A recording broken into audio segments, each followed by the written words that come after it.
Hello students, welcome to my YouTube channel Gyan Hub. Myself Miss Priya and I am here with my class 7th video. The subject is English literature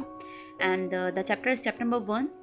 and basically this chapter is a poem, and this poem was written by James T. Field. The full name of the poet was James Thomas Field, and Ballad of the Tempest basically ballad word जो होता है वो represent करता है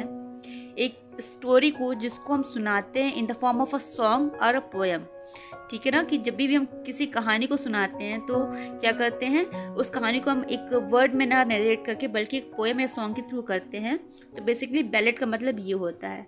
सो ballad of the Tempest जो poem है ये in whole आपको बताना चाहती है, एक जो स्टोरी का जो मॉरल, इस पोएम का जो मॉरल निकल रहा है वो यही है कि we should never give up, कि हमें कभी भी हार नहीं मानना चाहिए। ओके, तो थोड़ा सा आपको हिंट देती हूँ इस पोएम के बारे में। Basically the ballad of the Tempest it is simple narrative poem and this poem covers the incident from a midnight to morning, and the poem begins, and in the starting of the poem we can see that the crew are all crowded in the cabin as the sea is in a storm and they think that their end is near, so they are unable to sleep as they think that the strong wind would cut away the mast. So let us start this poem without wasting our time. We were crowded in the cabin, not a soul would dare to sleep. It was midnight on the waters and a storm was on the deep. कहा जा रहा है कि जो poem जो है बता रही है कि जो शिप है, शिप में जो केबिन होता है जहाँ पे लोग स्टे करते हैं या अपने वर्क को करते हैं, तो उस केबिन में काफ़ी भीड़ इकट्ठा थी और कहते कि शायद उस भीड़ में शायद ही कोई एक ऐसी आत्मा होगी जो शायद कोशिश करेगी या डेयर करेगी सोने के लिए, क्योंकि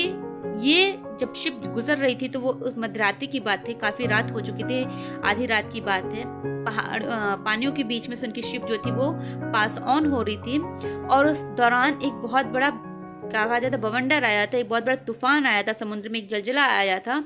जो गहराइयों से ऊपर तक आ रहा था। तो शायद इसकी डर की वजह से किसी की भी हिम्मत नहीं थी कि कोई सो सके।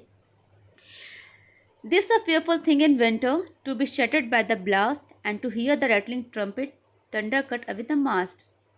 तो जो रैटलिंग ट्रम्पेट जो आपका यहाँ पर रिप्रेजेंट कर रहा है, ये जो वर्ड बेसिकली क्या होता है, एक तरह का म्यूजिकल इंस्ट्रूमेंट होता है जिसका इस्तेमाल किया जाता है। तो कह रहे कि ये इतनी बड़ी कड़कड़ाती ठंड में जाहिर सी बात है, पानी के बीच में आपकी शिप चल रही है, उसमें एक तूफान आ चुका है और वो शिप कभी भी डूबने का डर है, इसकी वजह से कोई सो नहीं रहा है, और वो भी इतनी ठंड के टाइम में। तो लोगों के मन में एक डर था कि कहीं ना कहीं हम भी इस तूफान के संग हम भी कहीं ना कहीं बह ना निकलें, और कहीं ना इसकी वजह से क्या था कि लोग काफ़ी डरे हुए थे और उनको हर एक चीज़ जो थी वो एक म्यूजिकल इंस्ट्रूमेंट की तरह उन्हें सुनाई दे रहा था कि क्या हो सके कि एक होता ना कि जो एक पोल जो होता है जो कट अवे द मास्ट की जो बात की जा रही है। तो जैसा कि आप देख सकते हैं यहाँ पिक्चर में दिखाया जा रहा है कि जो शिप है, शिप के आपको दिखाई दिया जा सकता है कि शिप के ऊपर जो है वो 2 पोल हैं, और ये जो टॉल पोल जो है वो बोट का इसके लिए कहा जा रहा है कि ऐसा लग रहा है कि वो मास्ट को कट अवे मतलब किनारे करते हुए शायद निकल लेगा। So we shuddered there in a silence for the stoutest held his breath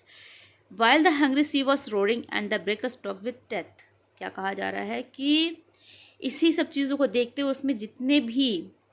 भी लोग उस केबिन में थे वो क्या हो गए, शांत पड़े हुए थे, और उनकी जो इवन वो इतने शांत कि वो जो सांसें ले रहे थे वो सांसें भी उन्हें सुनाई दे रही थी कि उन्होंने अपनी सांसों को भी रोक रखा था, और वो ये देख रहे थे कि जो तूफान है उसकी वजह से जो समुद्र है वो बहुत हंग्री है, बहुत भूखा है, मतलब वो अपनी आवाज़ों से ऐसी आवाज़ निकालता है जैसे उसे बहुत भूख लगी है। और कहीं ना कहीं जो ब्रेकर्स थे, ब्रेकर मतलब जो शिप का जो ब्रेकर है वो कहीं ना कहीं क्या था, मौत से बातें करते हुए आगे बढ़ रहा था। मतलब एक डर भी था लोगों के मन में कि शिप जा रही है, और इस बीच में जो तूफान में जो लहरें जो उठ रही थी वो ऐसे आवाज़ कर रही थी कि जैसे वो बहुत टाइम से भूखी हैं। भूखी इन सेंस का मतलब ये है कि मतलब वो इतनी ज़्यादा उस बवंडर उस तूफान को इतना ज़्यादा रिप्रेजेंट कर रही थी, इतना ज़्यादा शोर कर रही थी कि ऐसा लग रहा था कहीं शिप डूब ना जाए। तो शिप डूब ना जाए इसकी तरह से जो उनकी वेव की जो साउंड से उनको रिप्रेजेंट किया गया है, राइटर ने जो रिप्रेजेंट किया है वो रोरिंग साउंड से किया गया है। शेर कब रोर करता है, जब उसे भूख लगती है, जब वो दहाड़ता है गुस्से में, या फिर जब उसे भूख लगती है। तो उस दहाड़ को यहाँ पर रिप्रेजेंट किया गया है शिप सी जो है, जो समुद्र है उसकी भूख से। और जो ब्रेकर्स हैं वो क्या हो रहा है कि वो आगे शिप बढ़ती जा रही है, कहीं ना कहीं वो मौत से बातें करते हुए आगे बढ़ती जा रही है कि मतलब एट अ मोमेंट कुछ भी हो सकता है, but still they are moving forward. Now the next para is, as thus we sat in darkness, each one busy with his prayer, we are lost, the captain shouted and staggered down the stair. कि आपको पता है कि हर एक वाहन को चलाने के लिए, हर एक शिप हो या बस हो या ट्रेन हो, कोई ना कोई एक चालक ज़रूर होता है। तो यहाँ पे राइटर कहता है कि सब के सब उस अंधेरे में बैठ के सिर्फ और सिर्फ प्रार्थना कर रहे थे, क्योंकि उनके पास और कोई चारा था नहीं। उनकी जो लास्ट उम्मीद थी वो कहीं ना कहीं प्रेयर थी और भगवान था। तो बेसिकली जो होल पोएम है ना बच्चों, कहीं ना कहीं ये रिलीजियस पॉइंट ऑफ व्यू को भी शो कर रहा है कि जब इंसान हर तरफ से थक जाता है, हार जाता है, तो वो क्या करता है, प्रेयर करना स्टार्ट कर देता है। और सेम यही चीज़ उस केबिन में प्रेजेंट हर एक क्राउड में जो लोग प्रेजेंट थे वो यही काम करना स्टार्ट कर दिया उन्होंने, कि सब लोग अपने प्रेयर में बिजी थे कि जब तक शिप का जो कैप्टन होता है वो आता है, वो कहता है वी आर लॉस्ट, हम हार चुके हैं, हम खो चुके हैं। कैप्टन शाउट करता है और अपने मतलब होता है ना एक निराशा भरी कदमों को वो अपने लेते हुए सीढ़ियों से नीचे उतरता है और कहता है कि वी आर लॉस्ट।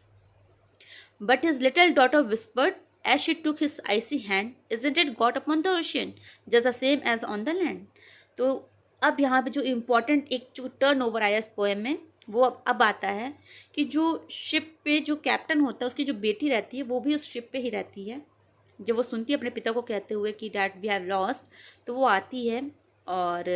जो उसके पिता की, क्योंकि विंटर का टाइम था, ठंड का टाइम था, लोग समुद्र में सफ़र कर रहे थे, तो उसके पिता के जो हाथ थे वो काफ़ी ठंडे हो गए थे। तो अपने पिता के हाथों को अपने हाथों में लेती है, तो कहती क्या समुद्र में भगवान नहीं है? जैसे कि ज़मीन पर जब हम प्रार्थना करते हैं, ज़मीन पर हमें बचाने के लिए, हमारी रक्षा करने के लिए भगवान है, तो क्या इस समुद्र में भगवान नहीं है? Then we kissed the little maiden and we spake in better cheer and we anchored safe in harbor when the morn was shining clear. तो क्या होता है कि कहीं ना कहीं जहाँ पे लोगों ने, जहाँ पे कैप्टन ने उम्मीद हार दी, वहाँ पे उसकी बेटी आके कहती है कि मतलब हम ऐसे कैसे हार सकते हैं, जैसे हमारी रक्षा परमेश्वर, हमारा भगवान हमारी रक्षा हमारी ज़मीन पे करता है, लैंड पे करता है, ठीक इसी तरह हमारा जो परमेश्वर, हमारा जो भगवान है, वो हमें इस समुद्र के तूफान से भी बचाएगा। और सब लोग बहुत खुश होते हैं, क्योंकि कहीं ना कहीं जो उनके अंदर नेगेटिविटी आ गई थी कि अब हम नहीं बचेंगे कैप्टन की बातों को सुन के, वो नेगेटिविटी क्या थी अब उनके मन से चली गई। वो आते हैं, बहुत प्यार से उस बच्ची को चूमते हैं और क्या होता है कि कहीं ना कहीं उनका उत्साह बढ़ जाता है ना, बेटर चीयर करने लगते हैं। और फिर क्या होता है कि जब मॉर्निंग आती है, क्योंकि ये तो मध्य रात्रि की बात थी, लोग बहुत परेशान थे तूफान की वजह से, और जब वो सुबह देखते हैं तो उन्हें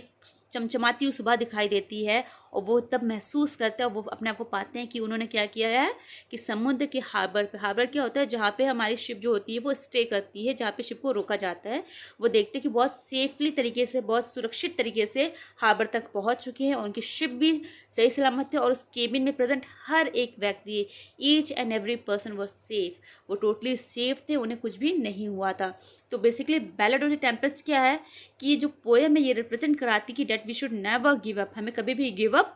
नहीं करना है। जैसे कि आपको पता है कि अभी हमारे टाइम में हमारे देश में क्या चल रहा है, कोविड बहुत ज़्यादा हो गया है, हम आए दिन कोई ना कोई न्यूज़ सुन रहे, कोई हमारे नज़दीकी के रिश्तेदार हैं तो हम सुन रहे कि उन्हें कोरोना हो गया है, या फिर कहीं और से न्यूज़ हमें सुनने को आ रहा है। तो इन सब चीज़ों में जो सबसे इम्पॉर्टेंट चीज़ ये है कि हमें प्रेयर करते रहना है, क्योंकि कहीं ना कहीं परमेश्वर है, कहीं ना कहीं हमारा भगवान है जो हमारी हर एक प्रॉब्लम को शॉर्ट आउट करेगा। और नेक्स्ट थिंग क्या है डियर स्टूडेंट्स, कि हमें उसके संग प्रिकॉशंस भी लेने हैं। हमें पैनिक होने से ज़्यादा अच्छा है कि हम क्या करें, सावधानियों को बरतें, हैंड वॉश करें, सैनिटाइज़र का यूज़ करें, डिस्टेंस मेंटेन करें, ज़्यादा से ज़्यादा गर्म पानी पिए, काढ़ा पिए, ठीक है ना। तो कहीं ना कहीं ये जो पोएम है ये हमें बता रही that we should never give up. In the same way इस कोरोना के टाइम में भी हमें गिव अप नहीं करना है, हमें हर एक चीज़ का डट के सामना करना है। एंड आई थिंक आपको इस पोएम की जो भी था, आपको सारी पोएम एकदम क्लियर हो गई, इस पोएम की हर एक लाइन आपको क्लियर हो गई होगी। और अगर इससे रिलेटेड आपको कोई भी इशू है तो आप मुझे कमेंट सेक्शन में कमेंट करके बता सकते हैं। Till then take care and thank you for watching this video.